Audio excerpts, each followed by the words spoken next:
Everybody's doing okay? Say, I'm okay. Does anybody have 5 pages of notes already? Okay, I'm sure you're filling up your book. Here's one of the major goals to go for: financial independence.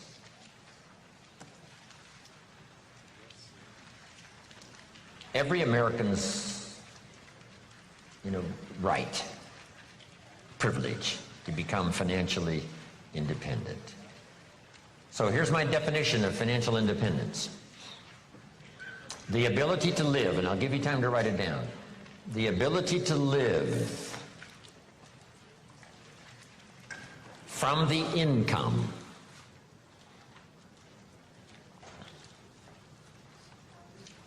of your personally invested resources. The ability to live from the income of your personally invested resources.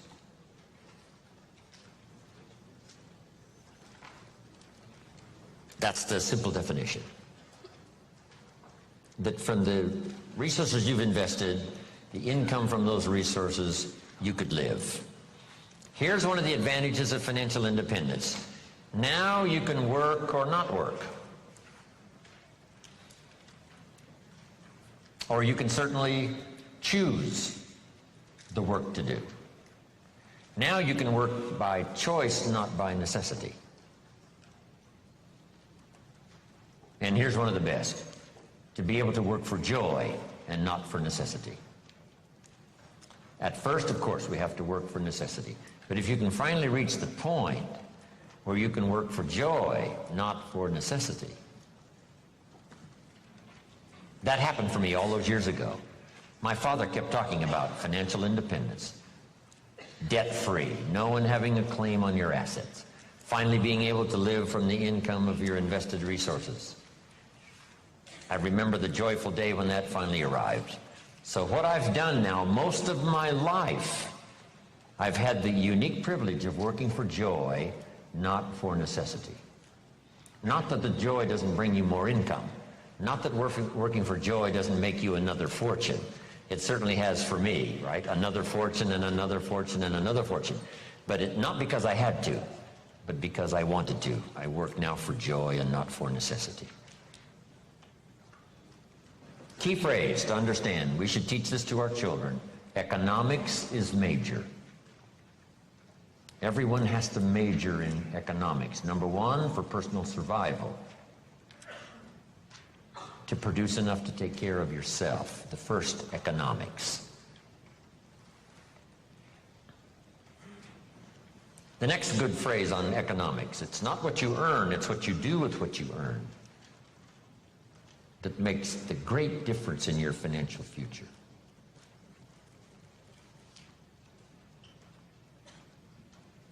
All of this is determined by your own philosophy.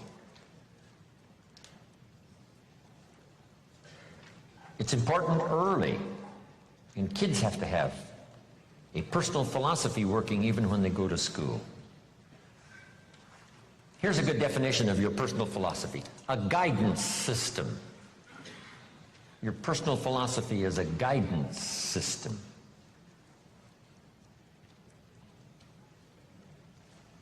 And it does simply 2 things.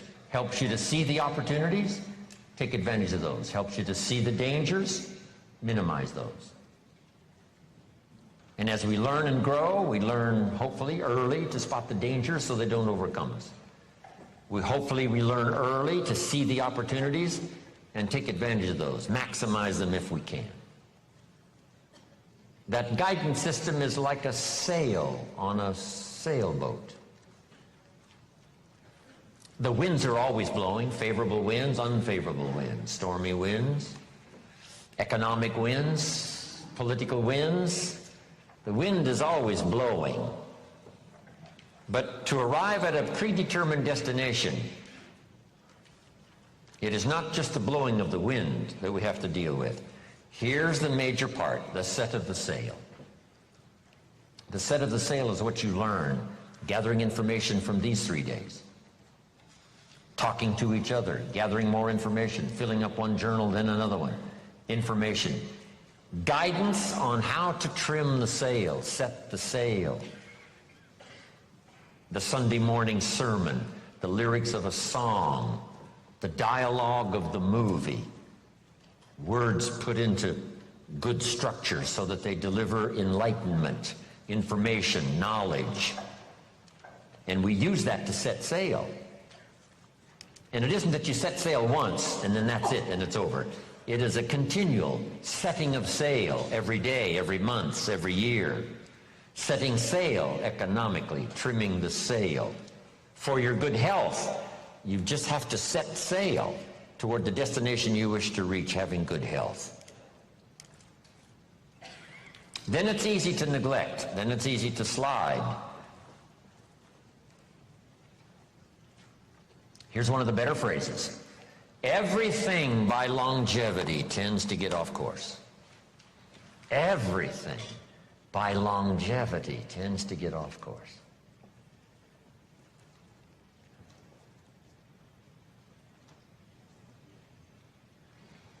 When the early astronauts made those trips to the moon, on the way to the moon, here's what they had to engage in: mid-course corrections.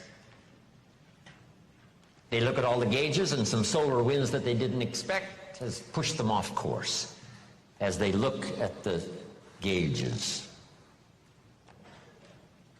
Now they must fire the little rockets to get the spaceship back on course. And it's especially critical if you're headed for the moon.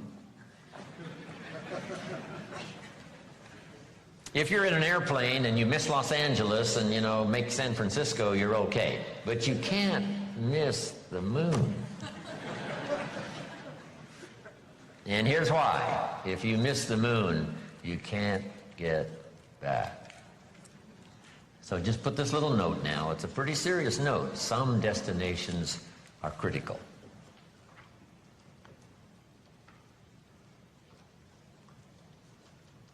Speaking of going to the moon, we just celebrated that, right? Neil Armstrong and the others. I met Neil Armstrong one time, a little talk he gave. Neil Armstrong, here's what he said in his little talk. Going to the moon was just a matter of solving a couple of problems.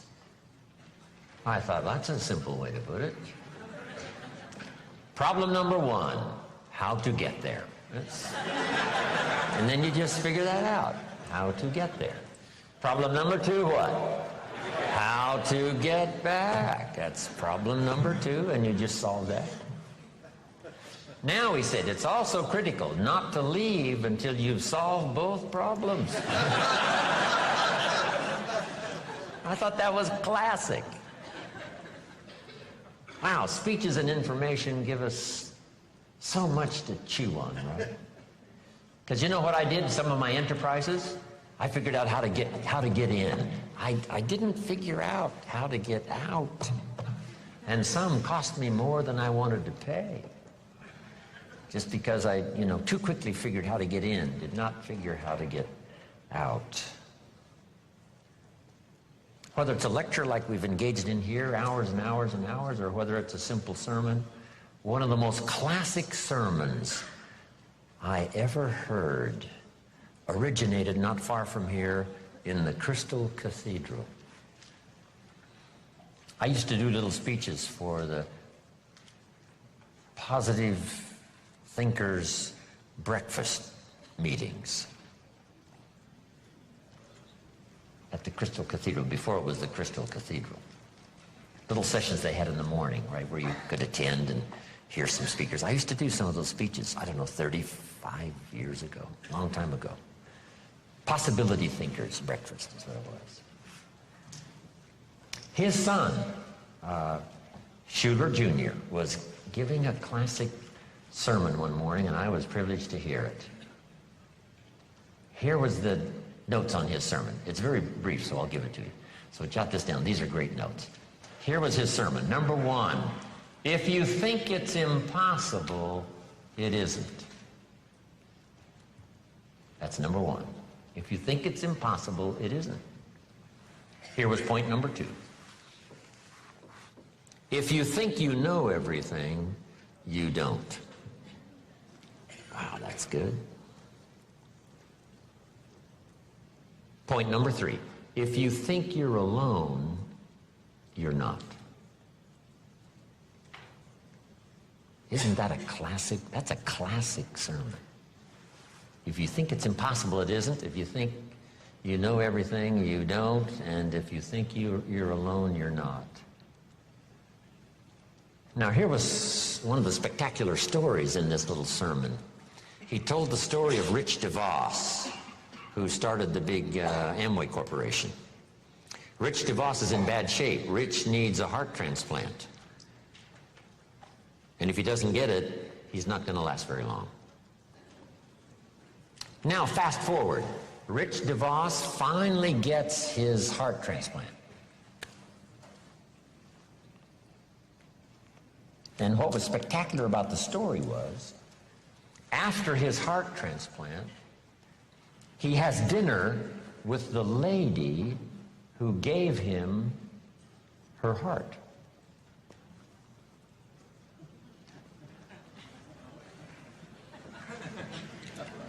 He has dinner with the lady who gave him her heart. You say what? That's impossible. You couldn't have dinner with the person that gave you their heart. Here's what happened. This lady was desperately ill and needed a lung transplant. A donor was found, and sometimes it's much better in a lung transplant if the heart and the lung go together. So this lady gets the heart and the lung transplant that she needs to save her life. Now her heart is left over from this operation, and her heart goes to Rich DeVos. That's how Rich was able to have dinner with the lady who gave him her heart. Isn't that a fantastic story? I love those simple little stories. 1, 2, 3. A couple of illustrations. Wow. Just dramatic, dynamic. Anyway, where was I before I got off on these stories here? Your philosophy. Whether it's your philosophy about economics or your philosophy about marriage or your guiding system about good health, it's easy to get off track. So by longevity, we start, and sure enough, it drifts off course. And that's what sermons are for. And that's what the lyrics of the songs are for in personal conversation, is to get us what? Back on track. Back on track. And hopefully we're not too far off track so that it doesn't take too long to get back on track. So maybe that's all you needed this weekend. You're doing pretty good, but in a few things you've drifted a little to the right, or you've drifted a little to the left, or just by, a casual approach to some things instead of the serious approach, you're a little bit off track. And it doesn't take that long, if it hasn't gone on too long, to get back on track. But even if it's been a long time, you can start the process overnight. You can start the process. Decision-making this weekend could be some of the most important of your life and your future. Not because we have given the seminars, but because the moment was right for you. And somehow it was said okay, and somehow it was delivered with sincerity, and you got the message, and this weekend makes a pivotal turn for you in terms of the set of the sail. Okay, your philosophy. Now, your philosophy about money. Someone mentioned the other day the love of money. What about money? What about success? It's a good debate. I've got a good question, and it's not necessarily a high moral question, but it's a pretty good question. If you could do better, should you? That's not a bad question.